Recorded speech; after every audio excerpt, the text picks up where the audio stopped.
Hola a todos, bienvenidos a nuestro último apartado de la unidad 4, el imperialismo y la Primera Guerra Mundial. Concretamente, en este apartado nos vamos a centrar en los diferentes acontecimientos que tuvieron lugar en este conflicto y también sus consecuencias. Bueno, pues sin más, comenzamos. En este primer apartado vamos a hablar sobre el desarrollo de este conflicto, el cual se va a producir entre los años 1914 y el año 1918. La Primera Guerra Mundial tuvo unas características diferentes al resto de guerras, de conflictos anteriores, y es que en este caso la Primera Guerra Mundial se va a caracterizar por tener una gran extensión territorial del conflicto. En esta guerra estuvieron implicadas 16 naciones y también, por lo tanto, sus territorios coloniales. Tal y como habíamos visto en el primer bloque de este tema, el fenómeno del imperialismo va a determinar que las metrópolis y sus colonias tengan que participar en este conflicto. Por lo tanto, va a recibir este apelativo de mundial. También se va a caracterizar por el empleo de nuevas armas, tanto ofensivas como defensivas. En el caso de las armas ofensivas, estamos hablando del uso de metralletas, de ametralladoras, mejor dicho, de lanzallamas, tanques, gases tóxicos, minas y submarinos. Como podemos ver, esta implementación de armas ofensivas tiene que ver mucho con el desarrollo de la Segunda Revolución Industrial, la cual introdujo sustanciales mejoras en el ámbito del transporte y bueno, pues todo ese aparato industrial se puso a disposición de este conflicto para desarrollar nuevas armas.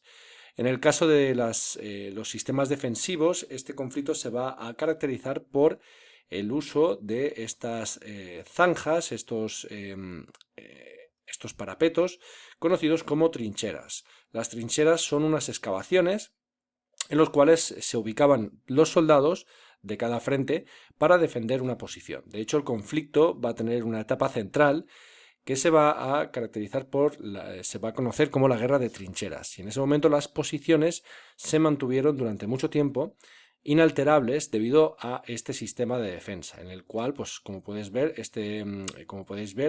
los miembros del ejército estaban ubicados en esta trinchera, hacían su vida en esta zona, y bueno, pues ellos defendían este territorio ante su enemigo que estaba a unos cuantos metros más hacia adelante. También este conflicto se va a caracterizar por la llamada guerra psicológica. Estamos hablando del uso de la propaganda. Concretamente en este cartel, tal y como podemos ver que las mujeres son llamadas a trabajar, a cubrir los puestos de aquellos trabajadores que no estaban en sus puestos debido a ese conflicto. Y bueno, pues tenían que ser las mujeres las que echaran una mano y las que se hicieran cargo del desarrollo industrial. Tal y como podemos ver, bueno, pues estas mujeres participaron activamente en estas industrias, creando también pues nuevas armas bueno, pues digamos que a partir de entonces van a tener una mayor presencia en el trabajo industrial. Finalmente, otra de las características de este conflicto van a ser una serie de transformaciones a nivel económico y social, ya que, como podemos ver, la mayoría de los países implicados van a volcar toda su economía en la producción de material de guerra. Y bueno, pues por otro lado, este conflicto va a tener una particularidad, y es que a partir de ahora las guerras no se van a ubicar lejos de las concentraciones de la sociedad, sino que ahora la guerra va a estar presente en las ciudades, y por lo tanto la sociedad, los ciudadanos que vivían en ellas, van a padecer enormes penurias. Estamos hablando del racionamiento, puesto por ejemplo las personas que no estaban en el frente, bueno, pues tuvieron que hacer ese esfuerzo, tenían que racionar su alimentación para que no faltase nada en el frente. Los bombardeos a muchas de estas ciudades, la incorporación también de las mujeres al mundo laboral, tal y como hemos visto en esta propaganda y en esta imagen, para sustituir a los hombres que estaban en el frente. Continuamos ahora hablando de las diferentes etapas del conflicto, puesto que este conflicto cuenta con tres momentos diferenciados. El primero de ellos es la llamada Guerra de Movimientos en el año 1914, al inicio del conflicto. Una segunda etapa llamada Guerra de Posiciones entre el año 1915 y 1916 y el final de la guerra entre el año 1917 y 1918. Cada una de ellas va a tener una particularidad y vamos a ver también movimientos en ese bloque de alianzas. En primer lugar, esta llamada guerra de movimientos, bueno, pues se caracteriza porque Alemania va a intentar obtener una victoria rápida frente a Francia para centrarse así en el frente oriental, en este caso sobre Rusia. Bueno, pues este plan establecido por Alemania no surtió efecto, ya que Francia consiguió resistir en el río Marne. Los alemanes sí que lograron entrar por Bélgica, llegaron a entrar en Francia, pero los franceses, el ejército francés, supo resistir a este avance en este río, en el río Marne. Esta imagen muestra ese acontecimiento en el cual, bueno, pues tal y como hemos dicho, toda la sociedad civil francesa se volcó en ayudar al ejército para poder detener este avance alemán. Y es que en esta batalla concretamente se pusieron a disposición del ejército todos los medios necesarios para transportar a todos sus efectivos al frente de batalla. En esta imagen podemos ver que tanto taxis como autobuses que circulaban por la ciudad de París en ese momento son puestos a disposición del ejército para trasladar a las tropas en el río Marne. Bueno, pues el avance, este primer plan establecido por Alemania no salió bien y se le sumó también que los rusos avanzaron por Prusia, la cual caso obligó también a enviar, por parte de Alemania, a enviar tropas al frente oriental. A finales de año de 1914, Turquía se va a incorporar a las potencias centrales. Llegamos a la segunda etapa de este conflicto, 1915-1916, una llamada guerra de posiciones o guerra de trincheras, en los cuales los frentes se van a estabilizar en líneas de trincheras protegidas por ametralladoras y alambradas. Ya hemos hablado de lo que eran estas trincheras y bueno, pues vamos a ver que esto va a suponer pues que esos avances de los ejércitos se queden más estancados, más detenidos. En este momento, bueno, pues se van a lanzar grandes ofensivas para intentar desgastar al adversario. Estamos hablando de las batallas de Verdún y del Somme, las cuales, bueno, pues intentaron abrir una brecha en esos ejércitos, en ese enquistamiento, en esa detención de los avances del ejército. Bueno, pues estas dos batallas intentaron, de alguna manera, pues mover esas líneas, ¿de acuerdo? En este momento también vamos a ver que las potencias, en este caso los países de Bulgaria, Italia, Rumanía, Portugal y Japón, van a entrar también en el conflicto. Acabamos el conflicto entre los años 1917 y 1918 y bueno, vamos a ver dos grandes cambios en ese bloque de alianzas, ya que en el año 1917 se va a producir la incorporación de Estados Unidos con los aliados y por lo tanto esto va a suponer un cambio drástico en el conflicto. Rusia, sin embargo, se va a retirar debido a la revolución de los bolcheviques, firmando un tratado con Alemania, el tratado de Brest-Litovsk, que va a poner fin a ese conflicto entre Alemania y Rusia, y dejando, por lo tanto, el frente oriental un poco más libre. Los aliados van a iniciar una serie de ofensivas que van a provocar finalmente la rendición de los imperios centrales. En ese momento, en ese contexto del final de la guerra, Woodrow Wilson, el presidente de los Estados Unidos, va a enunciar los 14 puntos en los cuales debería asentarse la paz.